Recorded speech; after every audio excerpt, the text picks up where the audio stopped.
at your last name. You have written it on school forms, bank papers, passports, job applications, hospital records, marriage certificates, and maybe even seen it carved into an old family grave. Most people treat a surname like a label, a word that comes after your first name, a piece of paperwork, something inherited, repeated, signed, typed, and forgotten. But a surname is not just a label. It can be a clue. It can point to a forgotten village in Spain. It can come from an Arabic word left behind by Al-Andalus. It can carry the name of a medieval father nobody remembers. It can be tied to a castle, a river valley, a religious symbol, a physical trait, or a family that had to change in order to survive. And in Hispanic culture, the story runs even deeper, because many people did not inherit only one surname. They inherited two lines, two archives, two trails leading backward through fathers. Mothers, migrations, wars, baptisms, ships, borders, and silence. Today we are going to look at 10 Hispanic surnames still used across Spain, Latin America, the United States, and beyond. Not as proof of exactly who someone is, but as clues. Because your surname alone cannot tell your entire family history. Records matter, places matter, generations matter. But sometimes a name can open the first door. These are 10 Hispanic surnames that may reveal where your bloodline came from. And if your surname appears on this list, stay until the end, because I want you to leave your country and your family story in the comments. Let's start the countdown. Number 10. Medina. You have probably met someone named Medina. The name feels Spanish today. It appears across Latin America, Spain, and the Hispanic diaspora. It fits naturally into the rhythm of Spanish surnames. But when you pull back one layer, Medina does not begin in Spanish. It comes from Arabic. The Arabic word Medina means city, and during the centuries of Muslim rule in parts of the Iberian Peninsula, Arabic words entered the geography, architecture, administration, agriculture, and daily language of Spain. Some of those words disappeared, some changed, and some stayed so deeply embedded in Spanish life that people stopped hearing them as Arabic. Medina is one of them. Across Spain, many places carried the name Medina or included it in longer place names. A person connected to one of those towns, or known by that geographic origin, could eventually carry Medina as a surname. That is what makes surnames strange. A family may think its name is simply Spanish because it passed through Spanish documents for centuries. But inside that name, there may be another language, another empire, another world. Medina is not just a surname. It is a city hidden inside a family line.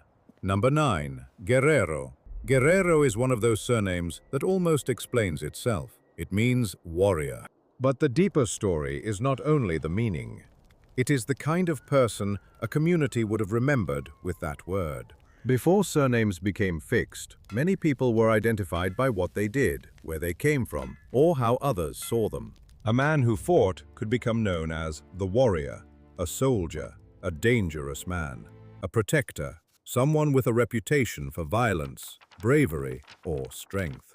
Over time, a nickname could become hereditary. The original Guerrero may have died centuries ago, but the description stayed attached to his descendants.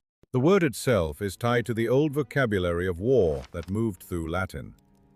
Germanic influence, medieval Spanish, and the long military history of the Iberian Peninsula. And once Spain crossed the Atlantic, the surname crossed with it. Today, Guerrero can be found across Mexico, Colombia, Venezuela, Argentina, the United States, and many other places. It is also the name of a Mexican state named after Vicente Guerrero, one of the leaders of Mexican independence. But before it was geography, before it was politics, before it was paperwork, Guerrero may have been the way a village remembered one man, the warrior. Number 8. Cruz. Cruz means cross. Simple, direct, almost impossible to misunderstand. But the story behind the surname is more complicated than the word itself. The name comes from the Latin crux, and in the Hispanic world, it is deeply tied to Christianity. The image of the cross, devotion, baptism, churches, feast days, and the religious identity that shaped Iberian history for centuries. For some families, Cruz may have begun as a name of faith, a family connected to a church, a person associated with a cross-shaped landmark, a religious devotion, a place name. But for other families, names connected to Christian symbols can open a more difficult historical door. After the Reconquista, Jewish and Muslim communities in Spain faced expulsion, forced conversion, pressure, suspicion, and surveillance. Families who converted to Christianity, known in many cases as conversing on their background, sometimes lived under enormous pressure to prove their new identity. Christian surnames and symbols mattered in that world. Names like Cruz, Iglesias, Santos, or Reyes could carry religious meaning, social meaning, or both. But here is the important part. A surname alone cannot prove that a family was Jewish, Muslim, converso, Morisco, or anything else. It can only raise a question. Cruz can mean devotion, it can mean place, it can mean identity, and in some family histories, it may touch the painful world of conversion and survival. That is why the surname is powerful, not because it gives one answer, but because it opens several doors. Number 7. Castillo. Castillo means castle, but before it became a family name, it was stone, walls, towers, defense, a place people ran toward when danger came. The word comes from Latin castellum, connected to fortified places and military structures. The Romans built roads, camps, towns, and fortifications across Hispania. Centuries later, the medieval kingdoms of the Iberian Peninsula filled the landscape with castles, especially in frontier zones shaped by war, expansion, and defense. Some families may have taken the surname Castillo because they lived near a castle. Others may have worked in one. Others may have come from a town or region named for one. And then there is the larger historical shadow, Castile.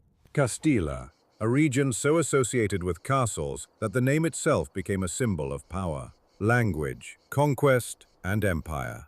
The Spanish language is still often called Castellano because of the central role Castile played in the expansion of the language. So, if your surname is Castillo, it may not mean your ancestor owned a castle. Most probably did not. But it may mean your family name was formed in a world where castles were not decoration. They were survival. A modern Castillo may live in Los Angeles, Lima, Madrid, Bogotá, or Manila, and never think about fortresses, but the surname still carries the shape of a wall. Number 6. Vega.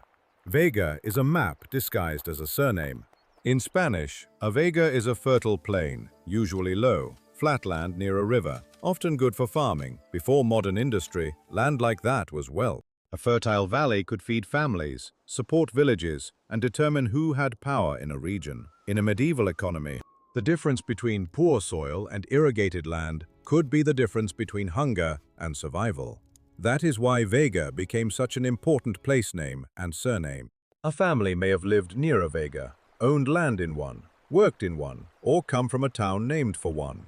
The surname traveled through Spain and later into Latin America, where it found new landscapes that matched its meaning. Valleys, river plains, farmland, and settlements built around water. And the word did not only survive as a surname, it survived in place names, Vega Ala, Vega Baja, and even Las Vegas. The city, now known for neon lights, casinos, hotels, and desert spectacle, carries a Spanish name that means the meadows. That is the strange life of a word. It can begin in land and water, cross continents, become a surname, become a city name, and eventually be known by millions of people who have no idea they are saying something agricultural. Vega is not just a name. It is a piece of geography that learned how to travel. Before we continue, if one of these surnames belongs to your family, write it in the comments with the country your family comes from. The most interesting part of these names is not only the origin, it is how far they traveled. Number 5. Reyes. Reyes means kings, plural, and that is why people often misunderstand it.